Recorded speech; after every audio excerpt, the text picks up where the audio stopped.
오늘 제목을 견고한 토대라는 제목을 가지고 세천사의 기별을 중심으로 살펴보도록 하겠습니다. 우리가 11월 달 교회 진압을 보면은 2021년도 연말 기도주일 낭독문이 나옵니다. 그죠? 그래서 연말 기도주일이 이제 그 내용들이 계속 있고 또 그 내용들을 있는 것들을 여러분 보시고 아마 읽으신 분들이 굉장히 많을 거라고 생각합니다. 그래서 이번 2021년도의 그 제목이 그 주제가 뭐냐면 세천사의 기별입니다. 그래서 이 세천사의 기별이 마지막 시를 살아가고 있는 우리들에게 얼마나 중요한 기별이고, 그리고 또 이 마지막 시대의 이 세천사 기별을 우리가 어떻게 전해야 할지, 그리고 전하는 것이 얼마나 중요한지를 살펴보는 것이 이번 2021년도 연말 기도주일의 주 내용이라는 것을 우리가 볼 수가 있었습니다. 저는 그래서 오늘은 이 2021 연말 기도주일에 있는 모든 것들을 이제 마감하면서 전체적인 내용을 간단히 중심으로 또 세천사 기별을 중심으로 우리 신앙의 견고한 토대라는 그러한 제목을 가지고 말씀을 나누기를 원합니다. 제가 1년 전에 재림교회를 떠나는 이들에게라는 제목을 가지고 남대규 목사님이 어떤 한 교회에서 설교를 한 것을 인터넷에 유튜브에 뜬 것을 제가 본 적이 있어요. 아마 이 설교를 유튜브에서 보신 분들이 많이 계실 것입니다. 제가 이 설교를 들으면서 감정이입이 돼서 제가 굉장히 마음이 아팠던 설교였습니다.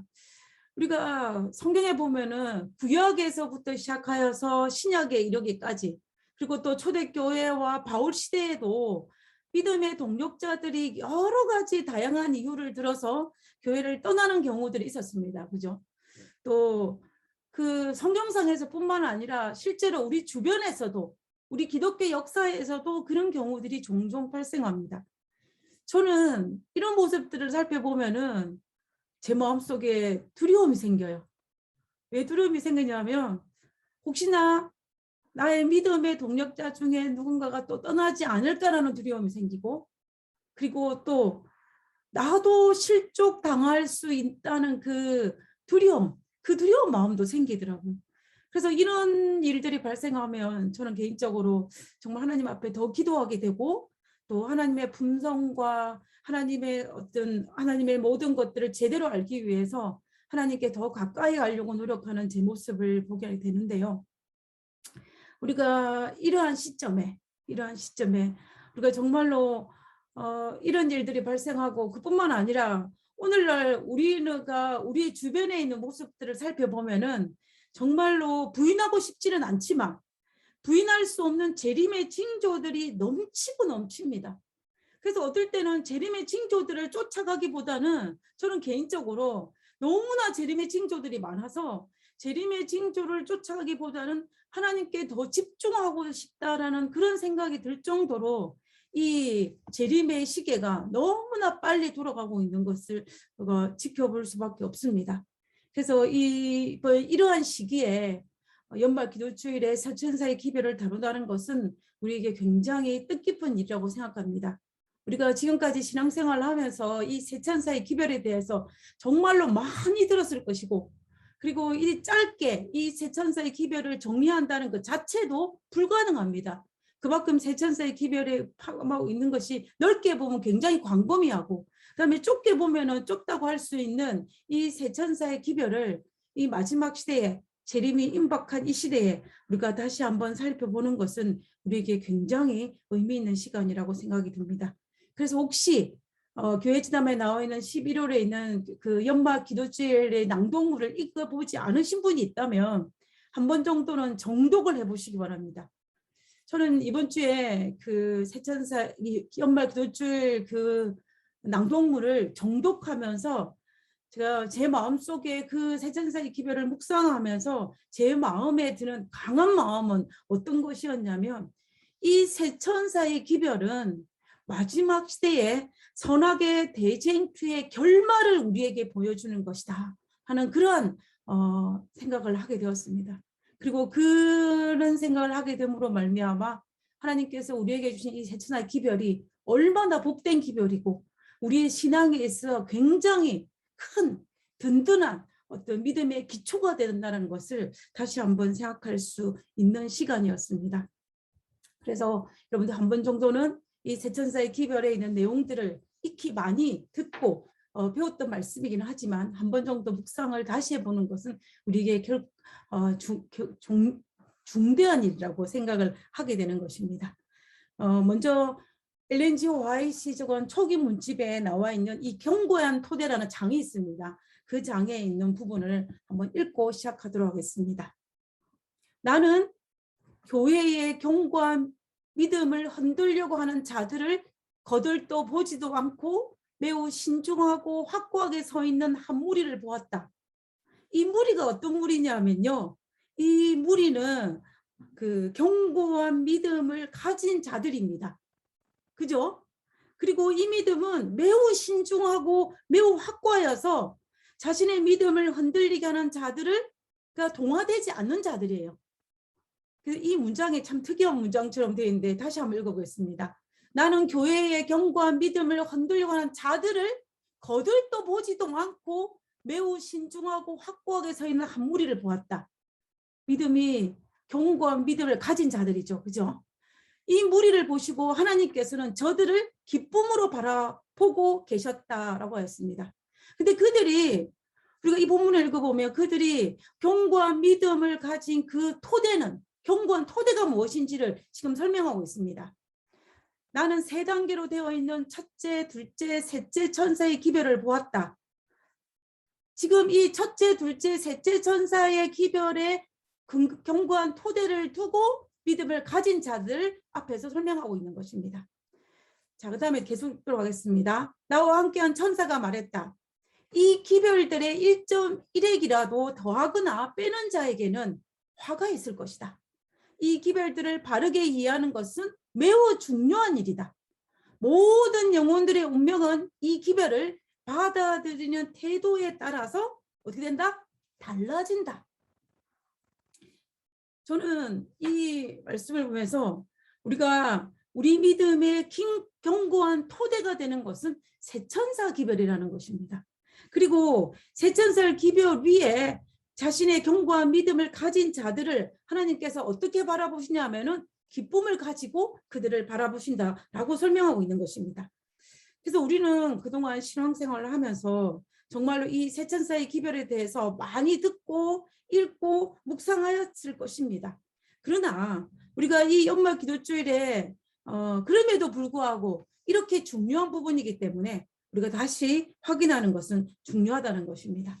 그러면 우리 세천사의 기별을 우리가 좀 더 자세히 살펴보기 위해서는 일단은 우리 요한계시록에 있는 구조를 한번 살펴보도록 하겠습니다. 우리가 알다시피 이 세천사의 기별은 요한계시록 14장에 나와 있습니다. 14장에 나와 있는데 이 14장에 나오기 전에 이 요한계시록을 크게 한 문장으로 설명한다면 선악의 대쟁투의 역사를 기록하고 있는 것입니다. 초대교회 이후에 선악의 대쟁투의 역사를 기록하고 있는 것이 요한계시록이라는 것을 볼 수가 있는데 우리가 전반부에 이 요한계시록 1장부터 11장까지는 선악의 대쟁투를 7교회와 7인과 7나파를 통하여 설명하고 있습니다. 그리고 난 다음에 이제 요한계시록 12장과 13장에 와서는 선악의 대쟁투에서 악의 세력에 대해서 설명을 하고 있습니다.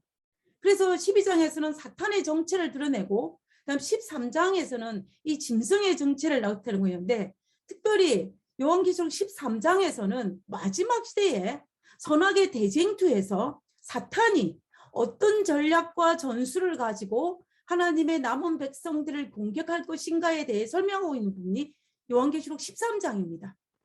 그러면 이제 14장에 넘어와서 이제 하나님께서는 사탄이 선악의 대쟁투에서 하나님의 백성들을 어떻게 공격할 것인지에 대해 나와 있는데 이제 14장에서는 하나님 편에서 선악의 대쟁투에서 하나님 편에서 사탄과 대항하여 싸울 때에 어떻게 싸울 것인지에 대한 전략과 전술이 나와 있는 것입니다.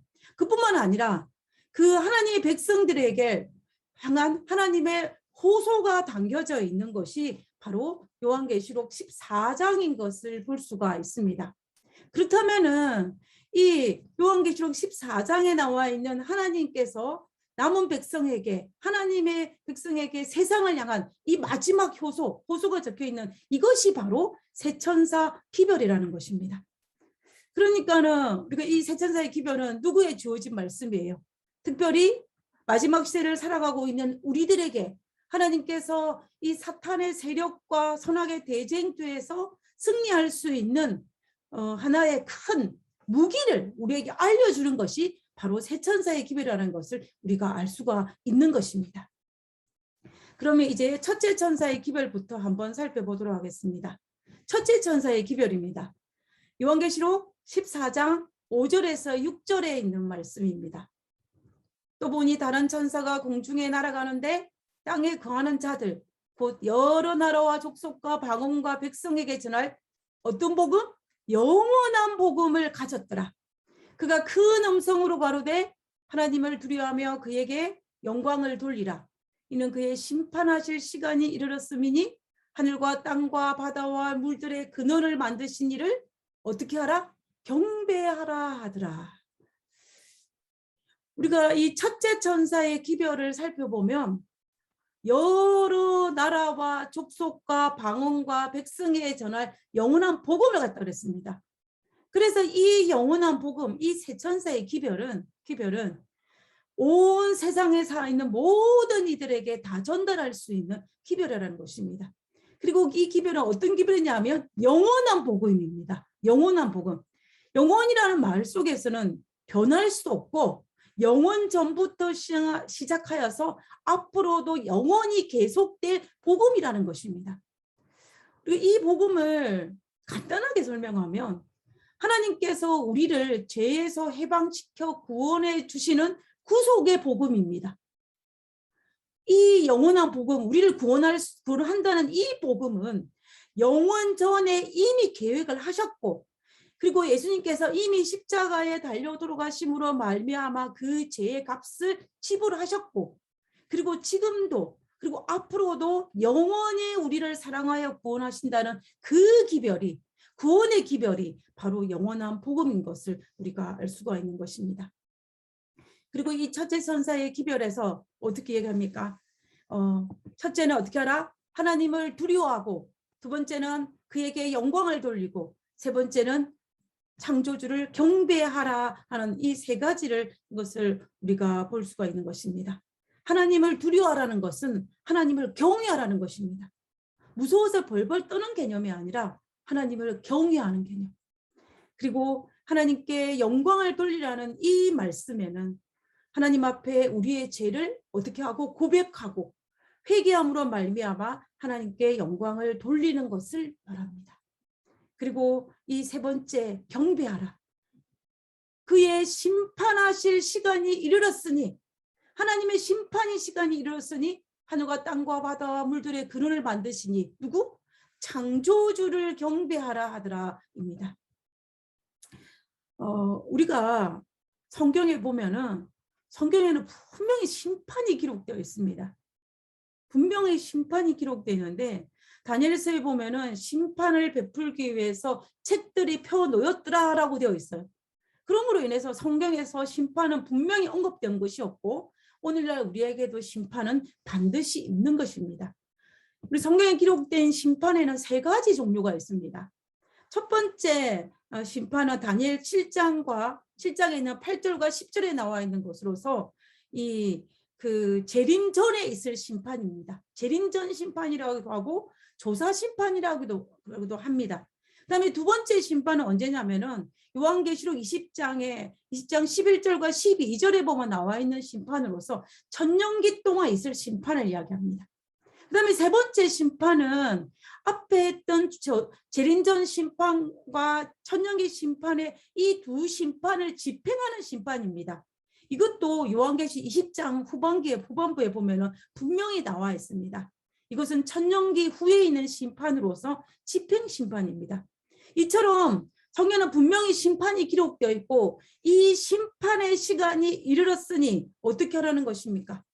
너의 창조주를 경배하라라고 이야기하고 있는 것을 우리가 볼 수가 있는 것입니다. 우리가 개인적으로 이 선악의 대쟁투의 쟁점은 무엇입니까? 많이 들어서 아마 아실 거예요. 그죠? 선악의 대쟁투의 가장 포인트, 가장 중앙점, 뭐냐면 경배 문제입니다. 경배 문제예요. 우리가 성경을 읽어보면은 에덴 동산에서부터 시작하여서 선악의 대쟁투가 벌어지고 있습니다. 그죠? 하나님과 사탄 사이에 선악의 대쟁투, 하나님의 대리자들과 사탄의 대리자 사이에서 일어나는 수많은 선악의 대쟁투가 일어나고 있습니다. 그 대쟁투에서는 쟁점이 무엇입니까? 누구를 경배하느냐의 문제예요. 아담은 선악과를 따먹음으로 말미암아 하나님을 경배하는 걸 포기한 것입니다. 그런 것뿐만 아니라 구약에 있는 수많은 역사들이 다 여기에 적용이 될 수가 있는 것입니다. 그뿐만 아니라 오늘 우리가 살고 있는 나의 삶 속에도 여전히 선악의 대쟁투는 진행 중이라는 거예요. 진행 중이라는 것입니다. 그러면서 이 선악의 대쟁투에서 도대체 누구를 경배하느냐, 그것이 이 선악의 대쟁투의 쟁점이라는 거죠. 근데 저는 이 하나님께서 우리에게 끊임없이 우리에게 하나님을 경배하라 이야기하잖아요. 그런데 왜 하나님께서 자기를 경배하라고 하실까요? 제가 어느 날 이 부분에서 의문이 생겼습니다. 하나님께서 왜 자기를 그토록 경배하라고 말씀하실까? 우리 하나님께서 단순히 본인이 경배받고 싶어서 우리에게 경배하라고 말씀하시지는 절대로 않았을 텐데 왜 하나님께서 우리에게 경배하라고 말씀하실까라는 그 의문을 가지고 생각을 해봤던 적이 있습니다. 근데 그러면서 제가 찾은 해답이 있습니다. 그 해답은 무엇이냐면 우리가 하나님을 경배하라고 하나님께서 말씀하실 때 그 경배하는 것은 하나님을 위해서가 아니고 나를 위해서예요. 우리를 위해서 하나님을 경배하라고 말씀하시는 것입니다. 왜 그러냐면 우리가 요한복음 14장 6절에 보면 예수님께서 말씀하시기를 뭐라고 말씀하시냐면 나는 곧 길이요 진리요 생명이니 나로 말미암지 않고는 아버지께로 올 자가 없다라고 말씀하셨어요. 그죠? 그러면 이 말은 무슨 말입니까? 네, 예수님을 통하지 아니하고는 아버지께로 갈 자가 없다는 것은 예수님을 통하지 아니하고는 구원을 받을 자가 없다라는 이야기예요. 그 말은 다른 말로 하면 우리가 예수님을 경배하지 아니하면 하나님을 경배하지 아니하면 구원을 받을 수 없다라는 것입니다. 그래서 우리가 하나님을 경배한다는 것은 누구를 위한 것이냐면 하나님을 위한 것이 아니라 나를 위한 거예요. 내가 구원받게 하기 위해서 하나님은 우리가 구원받게 하기 위해서 하나님께서 우리에게 뭘 요구하시냐면 하나님을 경배하라고 이야기하는 것입니다. 실제로 우리가 하나님을 경배하지 아니하고 사탄을 경배했을 경우에 이루어진 결과는 멸망이에요. 사망입니다. 그렇기 때문에 하나님께서 우리에게 그토록 경배하라는 그 의도는 우리를 위한 것이고 우리의 구원을 위한 것임을 우리는 알 수가 있다는 것입니다. 그래서 선악의 대쟁투에서 하나님께서 그토록 우리의 경배를 요구하시는 이유는 결과적으로 누구를 위한? 우리를 위한 것임을 알 때 정말 은혜 중에 은혜라는 생각을 하게 되는 것입니다. 우리가 하나님께 예배드리고 하나님께 경배드리는 것은 정말 우리 피조물인 우리로서의 당연한 의무이고 또 특권이기도 합니다. 그래서 우리 이 예배와 경배, 선악의 대쟁투에서 오직 하나님만을 경배하고 예배할 수 있는 우리가 되는 것은 정말 피조물인 우리가 가질 수 있는 최고의 특권이자 최고의 의무인 것을 우리가 다시 한번 생각할 수 있는 것입니다. 그런데 이렇게 중요한 우리의 구원을 위해서 하나님께서 하나님을 경배하러 말씀하신 이 경배가 어떤 속성을 가지고 있는지를 한번 살펴보기를 원합니다. 첫 번째 속성은 바로 뭐냐면 믿음의 고백이에요.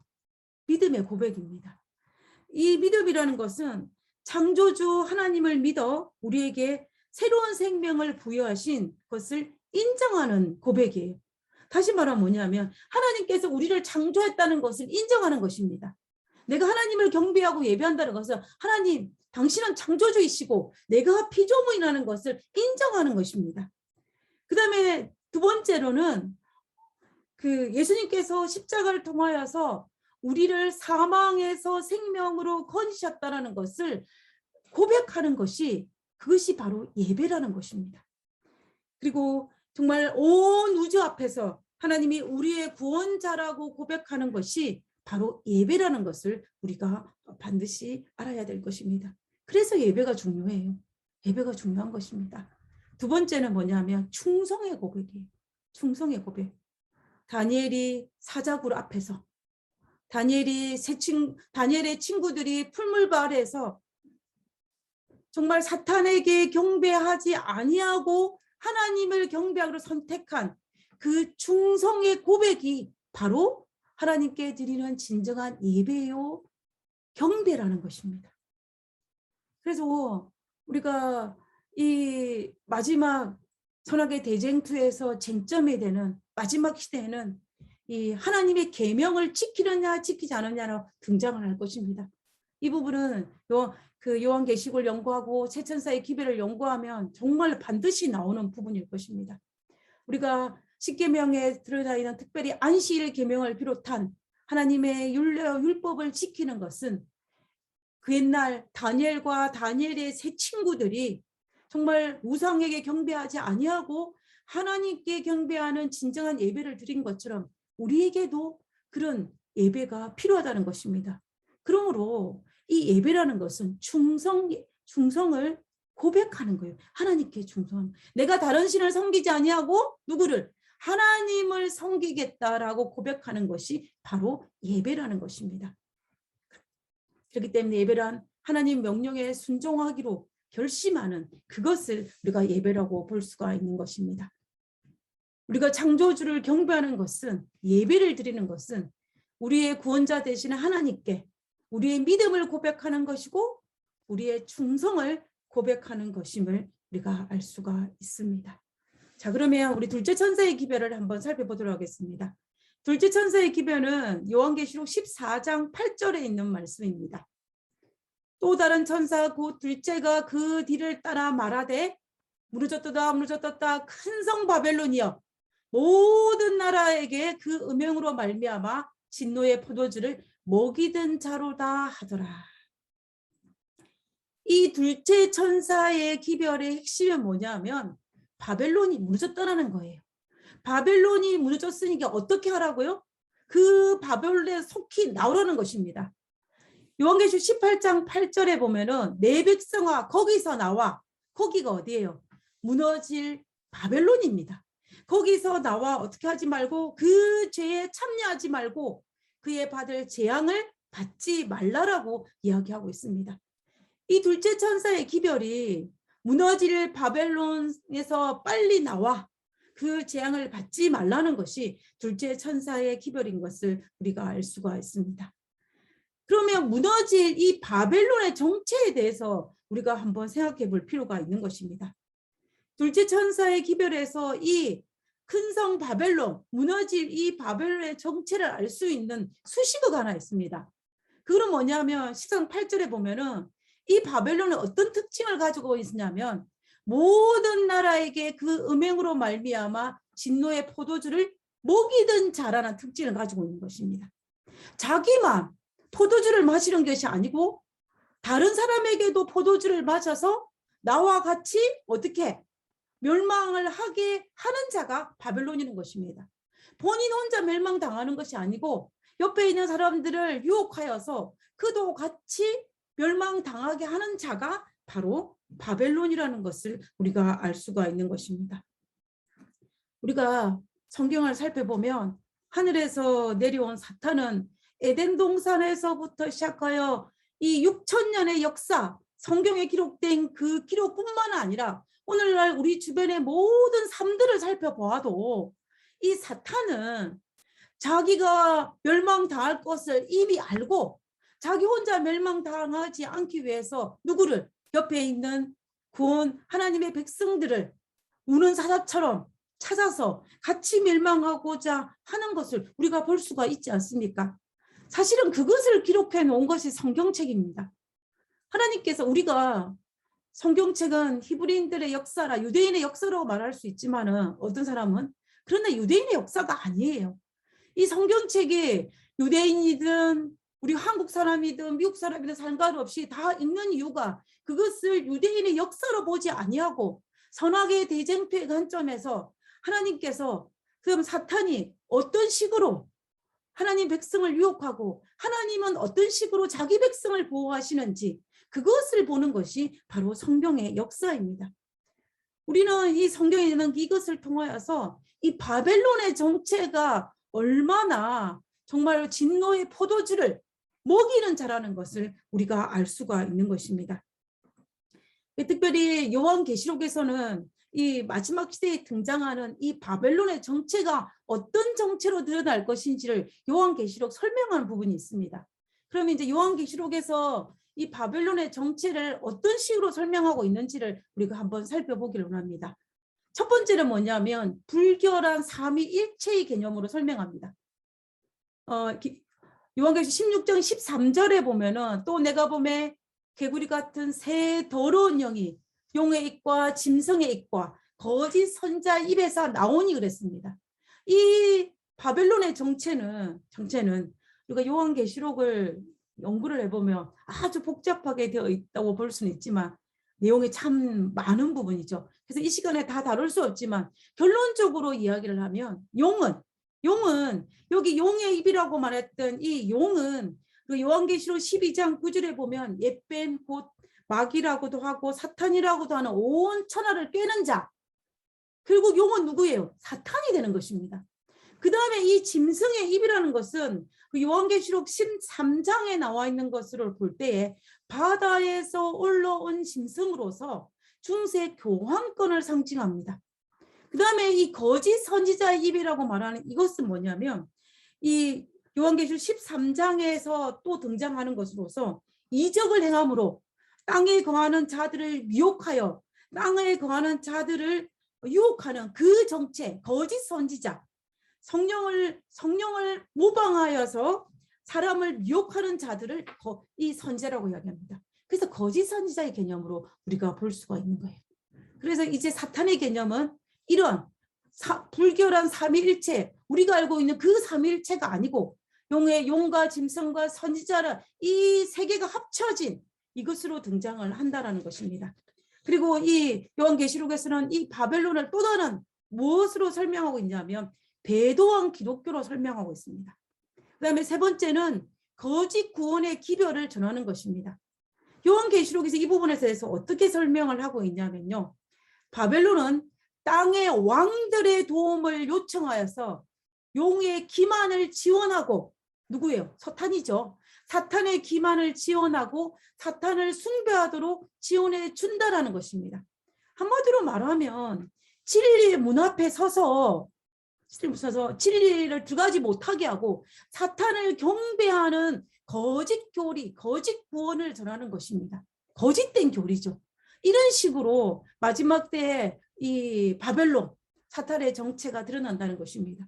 그래서 진리와 거짓을 분별하는 것은 중요하다는 거예요. 거짓은 누구이기 때문에? 바벨론이기 때문에, 사탄이기 때문에 우리는 거짓과 진리를 분별하여서 우리가 진리를 받아들이고 거짓을 배격하는 것은 우리 삶에 정말 중요하다는 것입니다. 넷째는 종교 통합입니다. 마지막 때의 사탄은 점차적으로 여기에 등장하는 사탄의 정체를 드러낼 것입니다. 오늘날 우리의 삶 속에 종교 통합은 이루어지지 않았지만 그런 징조들이 보이지 않습니까? 앞으로 시간이 지나면 점차적으로 이 정체들이 조금씩 더욱더 선명하게 드러날 것입니다.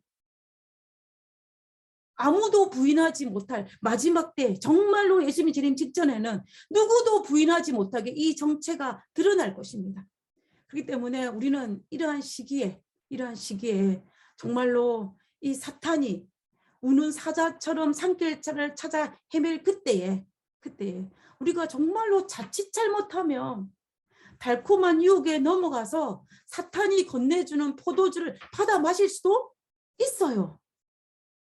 그래서 무서운 것입니다.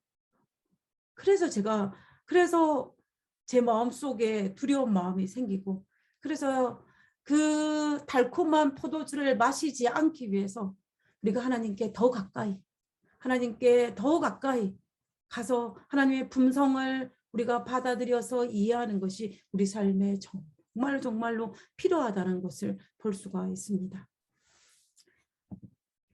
영원한 복음의 모조품인 바벨론의 기별은, 다시 말하면 사탄의 기별은 하나님의 계획을 변절시키는 영적 불충실과 부도덕입니다. 사탄의 기별은, 거짓 기별은 겉으로는 아름답게 포장되어 있을지는 모르지만 실제로는 영적 불충실이고 부도덕이라는 것입니다. 역사 속에서 바벨탑이, 또 바벨론이라는 나라가 그랬던 것처럼 그들은 하나님의 계획에 정면으로 대항을 합니다. 그리고 하나님의 계획을 하나님의 뜻대로 하는 것이 아니라 자신의 의도대로 이끌어갑니다. 하나님 대신에 우상을 섬기고 성령의 열매를 맺는 것이 아니라 악의 열매를 맺는 거고, 그리고 또 하나님과 반대 자리에 서서 마지막 선악의 대쟁투에서 악의 편에 서게 될 것입니다. 우리가 자칫 잘못하면 선악의 대쟁투가 벌어지고 있는데 내가 선의 편에 서야지, 하나님 편에 서야지 사탄의 편에, 악의 편에 설 수는 없지 않습니까? 근데 참으로 우리는 어떻게 해서, 어눌해서, 우리는 지식이 없어서, 우리는 이 모든 것을 제대로 분별하려고 하는 시도조차는 잘못된 거라고 저는 생각합니다. 우리가 어떻게 지혜로워서 선악을 제대로 분별할 수 있겠습니까? 우리는 그럴 만한 능력을 가지지도 못했고 그럴 지혜도 가지지도 못했어요. 그러면 우리는 어떻게 해야 되냐? 우리는 그냥 하나님께 머리를 조아리고 하나님께 겸손히 낮추고 하나님 앞에 하나님만 바라보는 것입니다. 그 방법 외에는 우리가 이 마지막 선악의 대쟁투에서 승리할 수 있는 다른 방법은 우리에게 주어지지 않았어요. 나는 길이요 진리요 생명이니 나를 말미암지 않고는 아버지께로 올 자가 없다고 말씀하신 그 예수님께 나아가는 것, 예수님의 날개 아래에 들어가는 것, 예수님을 부르는 것, 그것 외에는, 우리가 조금 더 예수님께 가까이 가는 것 외에는 우리에게 별다른 방법이 없다라는 것을 우리는 알아야 할 것입니다. 그래서 우리는 결코 사탄의 세력과 바벨론의 세력과 연합하지 말고 하나님 편에 들어가는 그 놀라운 특권을 누릴 수 있는 우리 모두가 되었으면 좋겠습니다. 그 다음에 세 번째 천사의 기별입니다. 셋째 천사의 기별은 요한계시록 14장 9절에서 11절에 있는 말씀입니다. 우리 한번 다 같이 한번 읽어보도록 하겠습니다. 또 다른 천사 곧 셋째가 그 뒤를 따라 큰 음성으로 가로되 만일 누구든지 짐승과 그의 우상에게 경배하고 이마에나 손에 표를 받으며 그도 하나님의 진노의 포도주를 마시리니 그 진노의 잔이 섞인 것이 없이 부은 포도주라. 거룩한 천사들 앞과 어린 양 앞에서 불과 유황으로 고난을 받으리니 그 고난의 연기가 세세토로 올라가리로다. 짐승과 그의 우상에게 경배하고 그 이름의 표를 받는 자는 누구든지 밤낮 쉼을 얻지 못하리라 하더라. 셋째 천사의 기별입니다. 우리가 셋째 천사의 기별을 가만히 살펴보면 이 셋째 천사의 기별도로 하면은 선악의 대쟁투가 끝났어요. 끝났지 않습니까? 선악의 대쟁투가 끝났습니다. 셋째 천사의 기별에는. 그래서 악의 정체가 드러났습니다. 더 이상 이 악인들이 예수님을 고소할 거리를 찾지 못했다는 이야기예요. 선악의 대쟁투가 끝났고 이제 짐승과 그의 우상에 경배한 자들은 어떻게? 거룩한 천사들 앞과 어린 양 앞에서 고난을 받을 것이라고 이야기합니다. 결과적으로 선악의 대쟁투가 끝난 것입니다. 그러면 여기서 어린 양은 누구일까요?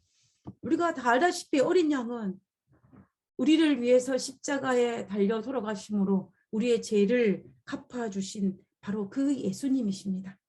그런데 지금 셋째 천사의 기별에 보면은 짐승과 우상에 경배한 자들이 어린 양 앞에서 고난을 받는다 그랬습니다. 그 말은 그들이 눈을 들어 보니 누가 보이는 거예요? 앞에 예수님이 보이는 것입니다. 자신들이 그토록 부인했던 예수님을 조롱하고 조롱했던 그분이 바로 메시아 예수님이라는 것을 그들이 지금 눈앞에 보인 예수님을 바라보고 계시는 것입니다. 선악의 대중투가 끝나고 이제 실체가 드러난 것입니다. 이제 그들은 십자가에서 죽기까지의 자신의 사랑을 드러낸 하나님의 어린 양이신 예수님을 지금 바라보고 있습니다. 어린 양을 바라보면서 하나님은 참으로 사랑과 공의로운 하나님이시며 자신들의 모든 행위가 악하고 정당화될 수 없다는 사실을 깨닫는 거예요. 깨닫습니다. 하나님이 얼마나 의로우시고 자기가 얼마나 악한지를 깨닫는 것입니다. 그럴 때에 그들이 그 어린 양을 바라볼 때에 그 마음에 어떤 마음이 들겠어요? 공포심과 두려움과 죄책감이 그들을 엄습하는 것입니다. 저는 이 장면을 보면서 우리가 사실은 마지막 때 이런 일들이 아직 경험하지 않았기 때문에 잘 모르지 않습니까? 그런데 우리가 이 모습을 조금 더 우리가 이해를 할 수 있는 부분을 생각해 보면 저는 예수님의 재판을 바라보셨던 가룟 유다의 모습을 통해서 이 모습을 조금은 이해할 수 있는 것 같아요. 가룟 유다가 예수님께서 정말로 그 정죄당하는 것을 보고 예수님께서 십자가에 달려 돌아가신다는 그 선고가 내리는 것을 보고 그런 자기가 지은 그 죄에 대한 죄책감, 그 죄의 결과에 말미암은 그 심판이란 두려움과 공포심에 엄습했어요. 그래서 가룟 유다가 자살을 했거든요. 가룟 유다가 자살을 한 이유는 그 공포심과 두려움과 죄책감 때문에 자살을 한 것입니다. 그것이 얼마나 컸는지. 우리가 이 가룟 유다가 자살하는 장면을 살펴보면 우리가 이 성경에 있는 말씀과 그리고 엘렌 지 화이트의 글에 있는 말씀을 우리가 볼 때에 하나님께서는 가룟 유다를 뭐 하지 않으셨냐 하면은 정죄하지 않으셨어요. 않으셨습니다. 근데 가룟 유다는 자기 스스로 자신의 죄에 대한 결과를 자기 스스로 받았습니다. 두려움과 공포와 죄책감, 그로 말미암아 그가 자살하는 그러한 것을 하나님께서 하신 것이 아니라 본인 스스로 받았어요. 그래서 저는 이 모습을 보면서 마지막 때의 악인들이 어린 양 앞에서 있는 그 모습을 보면서 정말 어린 양 예수님을 바라보면서 예수님의 그 희생적인 사랑을 바라보면서 그 자신의 그 죄악된 모습을 살펴보면서 죄책감을 감당하기가 그리 쉽지는 않았을 것입니다. 그리고 그들은 이 엄청난 이 사실 앞에 하나님과 영원히 분리될 것이라는 것을 깨달았을 때 그는 두려움과 공포심으로 인하여서 정말 성경에는 뭐라고 했냐면 거룩한 천사들 앞과 어린 양 앞에서 불과 유황으로 고난을 받으리니 라고 말하고 있는 것입니다. 그래서 이 고난은 본인들이 스스로 자초한 것이지 하나님이 하시지 않는 것을 우리가 알 수가 있는 거예요. 우리가 유황불은 특징이 뭐냐 하면 죄를 태우는 성질이 있습니다.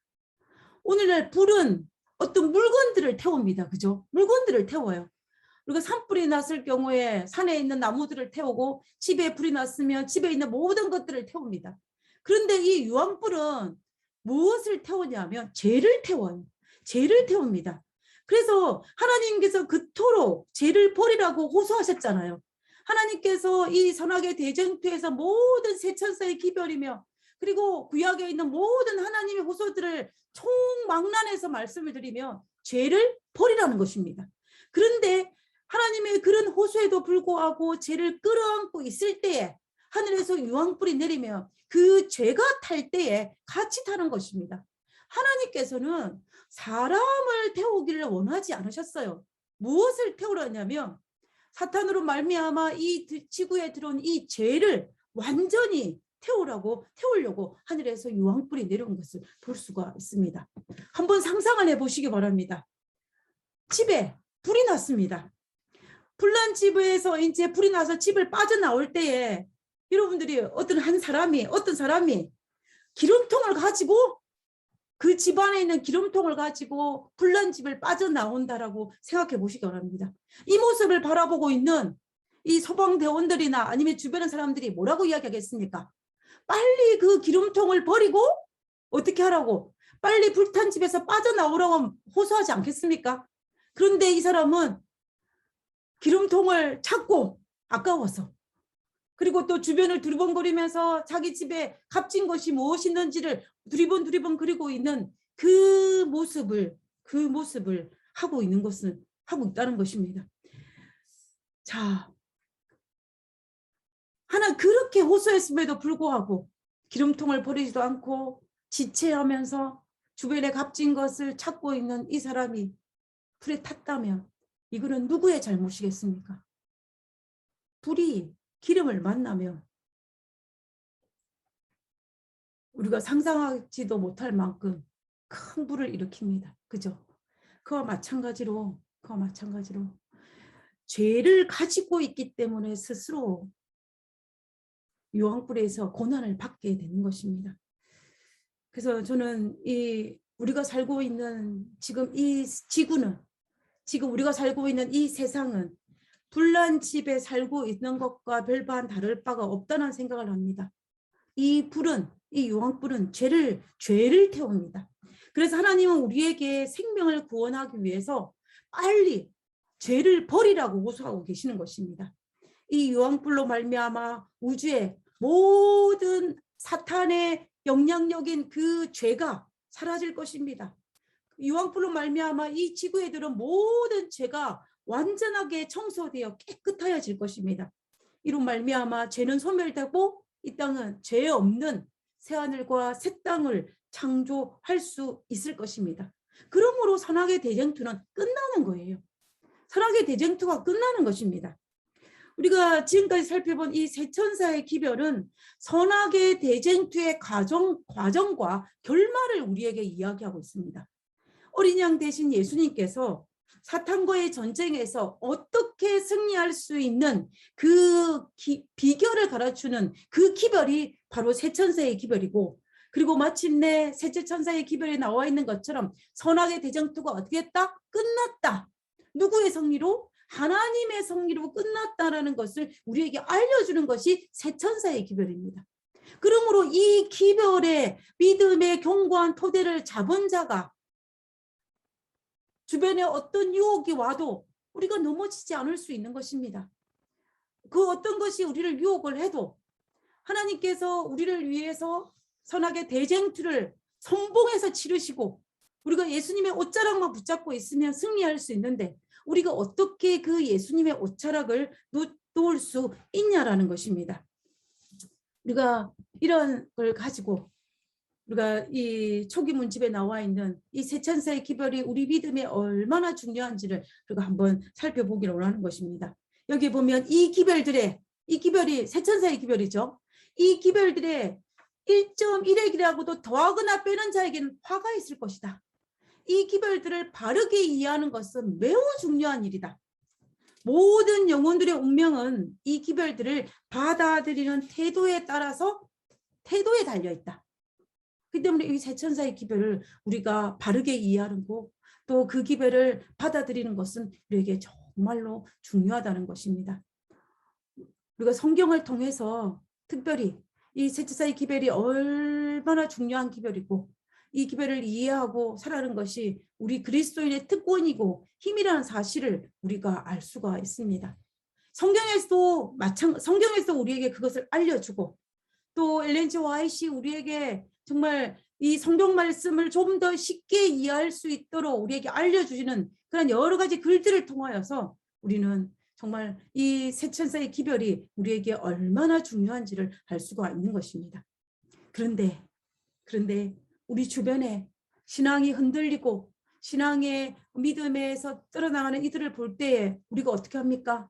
낙담할 때도 있고 또 자칫 잘못하면 우리가 미혹당할 수도 있고 자칫 잘못하면 우리가 여러 가지 많은 혼란을 겪을 수도 있습니다. 그죠? 그때 우리가 어떻게 해야 할지를 우리가 이 초기 문집에 나와 있는 말씀을 통해서 한번 천천히 읽으면서 우리가 한번 생각해 보는 시간을 가졌으면 좋겠습니다. 나는 이 기별의, 이 세천사의 기별의 시종을 다시 살펴보게 되었는데 하나님의 백성들이 겪는 경험들을 보았다. 이 세천사의 기별을 보면서 하나님께서 엘린 지화를 통해 계시를 주셨는데 하나님의 백성들이 마지막 때에 어떤 경험을 할 것인지를 보았다는 것입니다. 그들은 심한 투쟁과 고난을 치르렀다. 그들이 견고하여 흔들리지 않는 토대 위에 세워지기까지 하나님께서는 그들의 모든 발걸음을 끊임없이 인도하셨다. 우리는 이 사실을 절대 잊어버리면 안 돼요. 하나님께서 매 발걸음마다 우리를 하나님의 견고한 토대 위에 우리를 세우기 위해서 인도하고 있던 사실을 우리는 어떻게 해야 된다? 잊어서는 안 된다는 것입니다. 계속 읽어보도록 하겠습니다. 나는 그들이 하나하나 토대에 접근하여 그 틀을 시험하는 것을 보았다. 이것이 진리인지 아닌지를 시험해 보는 것입니다. 어떤 이들은 기뻐하면 그 토대를 밟고 나섰으나 토대, 무슨 말이에요? 세천사의 기별을 경과 믿음의 토대를 잡고 그것을 신앙의 기초로 잡았다는 것입니다. 어떤 이들은. 그러나 어떤 이들은 그 토대에 흠을 찾기 시작했다. 하나님의 기별에.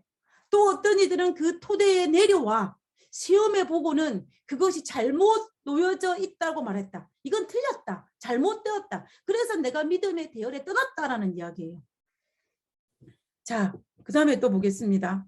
그러나 나는 거의 대부분의 무리가 토대 위에 굳게 서서 뒤로 물러난 자들에게 불평하지 말도록 권면하는 것을 보았다. 그러니까 무슨 많은 사람들은 하나님의 기별 위에 있다라는 것입니다. 그러나 그것이 잘못됐다고 생각하고 그 터에서 내려온 자들, 물러난 자들에게 그들에게 블레임하지 않았다는 거예요. 한마디로 그들을 뭐라고 말해야 될까요? 불평하지 않았다. 나쁘게 말하지 말라고 권면하는 것을 보았다는 것입니다. 우리가 믿음을 떠난 자들을 블레임하기보다는 그들을 위해서 기도해야 돼요. 왜냐하면 그들은 다시 돌아올 자이기 때문입니다. 이제 나와 전혀 상관없는 사람이라고 내치는 자가 되면 안 되고 그들을 위해서 기도해주고 그들을 위해 다시 돌아올 수 있도록 우리가 문을 열어줘야 주는 사람이 바로 토대 위에 굳게 선 자의 몫이라는 것입니다. 계속 읽어보도록 하겠습니다. 왜냐하면 하나님께서 건축의 대가이신데도 불구하고 그들이 그분을 대항하여 싸우고 있기 때문이다. 그들은 서로 이 견고한 토대로 자기들을 인도하신 하나님의 놀라우신 역사들을 낱낱이 이야기하면서 연합하여 우리가 믿는 자, 하나님의 견고한 토대를 선 자들은 여러 가지 많은 위험이 한다 할지라도 우리가 서로 하나님의 놀라우신 역사들을 서로 이야기하고 연합하고 그러고 난 다음에 눈을 하늘로 향하고 소리를 높여 찬양함으로써 하나님께 영광을 돌려야 된다라는 것입니다. 돌렸다라는 거예요. 그러므로 우리도 어떻게 된다는 거예요? 우리가 견고에 토대한 자들로서 하나님의 놀라운 역사들을 서로 이야기하면서 연합하고 우리의 눈을 하늘을 향하고 소리 높여서 하나님을 찬양하고 하나님께 경배해야 한다는 것입니다. 그러면 불평하였던 그 토대를 떠났던 자들 중 얼마는 이들의 감화를 받고 누구의 감화예요? 남아있는 자들의 감화. 견고한 토대 위에서 믿음을 서면서 하나님의 놀라운 역사를 서로 이야기하고 연합하고 하늘을 향하여 소리 높여 찬양했던 그들의 감화로 말미암아 겸손히 다시 그 토대 위에 올라선다라고 이야기하고 있습니다. 그러므로 믿는 우리들의 감화력을 발휘할 기회가 우리에게 주어졌다라는 거예요. 그래서 우리는 정말로 하나님의 자녀로서 이 권면을 따라서 하나님의 놀라운 역사를 서로 이야기하고 연합하고 하늘을 향하여 눈을 돌려 소리 높여 하나님을 찬양할 수 있는 그런 그리스도인의 삶을 살아야 할 것입니다. 여러분, 우리가 이 말씀을 본다면 우리는 어떤 부류에 속해야 할까요? 당연히 견고한 토대 위에서 기뻐하며 즐거워하는 사람이 되어야 할 것입니다. 그러기 위해서는 견고한 이 하나님의 이 기별을 바르게 이해하는 것이 중요하고, 이 기별을 받아들이는 것이 중요하고, 이 기별을 내가 다른 사람에게 빼앗기지 아니하기 위해서 다른 사람에게 전하는 것이 필요합니다. 나만 가지고 있으면, 많이 가지고 있는 것 같지는 않지만 베풀 때에 더 커지는 것은 우리가 살아가는 기본 원리입니다. 그러므로 하나님께서 이 기별을 전하라고 이야기하고 있는 것입니다. 이 원고 108, 엘렌 지 화이트의 1896년의 원고에 보면 32쪽에 이런 기별이 있습니다. 첫째와 둘째 기별은 1843년과 1844년에 주어졌고 이제 우리에게 셋째 기별의 선포 아래 있다. 셋째 기별이 뭐였습니까? 한마디로 하면 선악의 대쟁투가 끝났다 하는 그 기별이에요. 세 가지 기별 모두가 여전히 선포되어야 한다. 다시 말하면 지금 이 순간에도 첫째, 둘째, 셋째 천사의 기별이 여전히 전파되고 적용된다는 이야기입니다. 세 천사의 기별은 지금도 과거 어느 때 못지않게 중요하며 진리를 찾는 이들에게 거듭거듭 전해야 한다. 이 말씀이 이 세천사의 기별을 전하는 것이 우리 교회의 사명입니다. 그리고 세천사의 기별을 깨달은 자의 사명이 바로 세천사의 기별을 전하는 것입니다. 그러므로 우리가 세천사의 기별에 대한 바른 이해를 하여서 견고한 토대 위에 우리의 믿음을 서야 할 것이고, 그 믿음을 가지고 다른 사람에게 그 세천사의 기별을 전하는 우리가 되라고 하나님께서 우리에게 말씀하시는 것입니다. 우리 모두 이 세천사의 기별을 마음에 받고 전할 수 있는 우리 모두가 되기를 간절히 바라면서 오늘 말씀을 마치도록 하겠습니다. 우리 다 같이 찬미 부르고 그리고 기도하고 마치도록 하겠습니다. 잠깐만 찬미 부르도록 하겠습니다.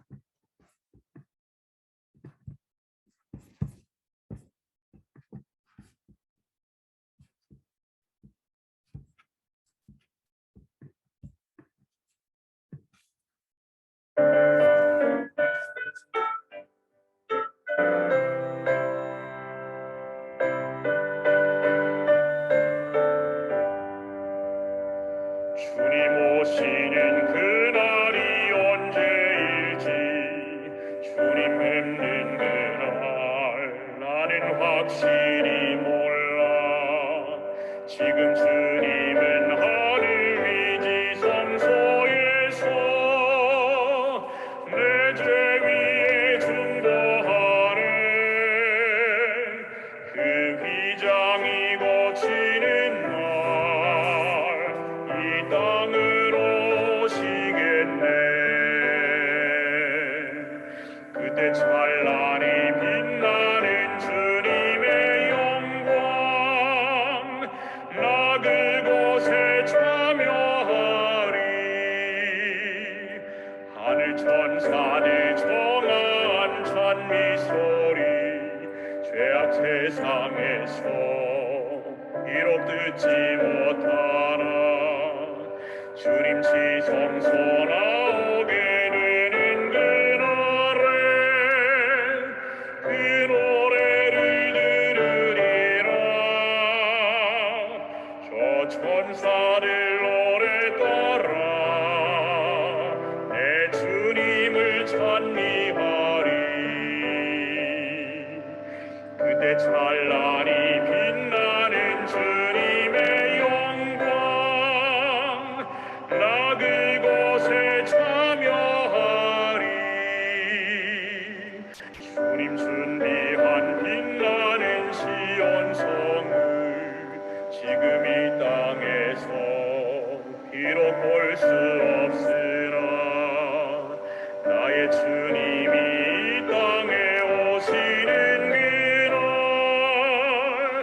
나 시온성 보게 되리. 저 하늘 문 열리는 날 내 주님을 배우리라. 그때 사랑과 평화와 감사의 찬송 온 천지에 가득하리.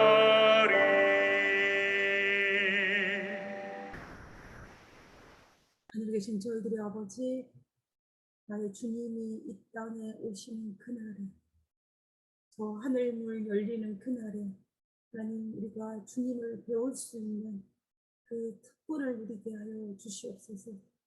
아버지여, 예수님께서 이 땅에 재림하실 때 우리가 하나님의 예수님의 그 모습을 바라보고 공중에 끌어올려 예수님의 재림을 맞이할 수 있는 그 귀한 특권을 누리게 하여 주시옵소서.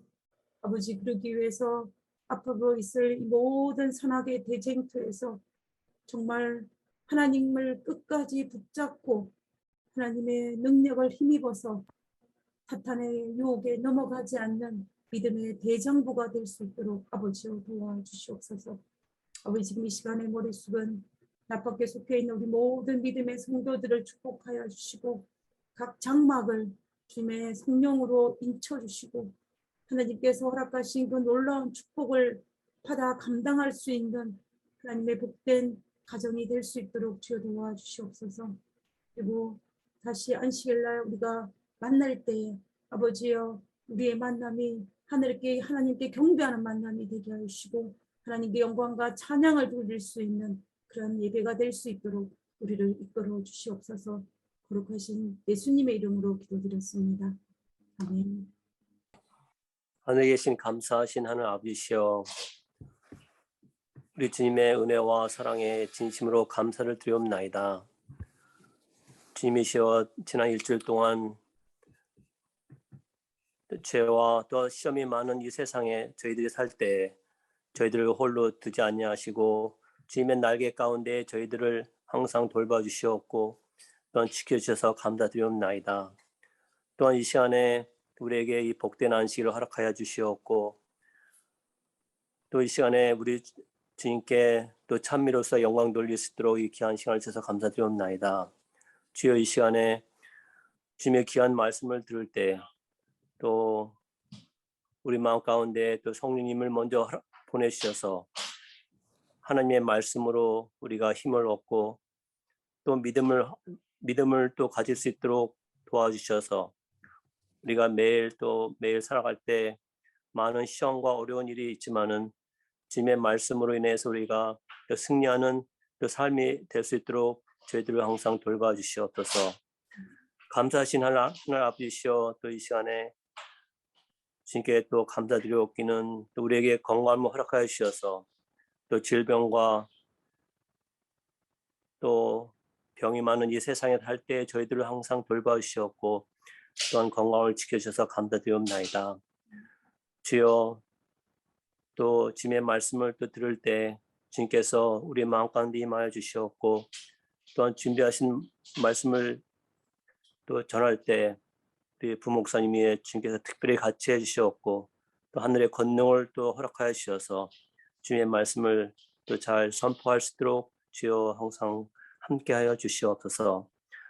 주님이여, 또 이 시간에 주님께 간절히 기도하옵기는 또 몸이 불편한 가운데 또 생활하고 있는 우리 교우님들 또 있사오면 주님이여 그들을 항상 지켜주시옵고 또한 보호하여 주셔서 또 강건함을 허락하여 주셔서 하루속히 건강이 회복되어서 또 주님 안에서 깊은 또 생활할 수 있도록 또 그들의 또 생활도 주님께서 또 인도하여 주시옵소서. 이 모든 말씀 예수님 이름으로 감사 기도드립나이다.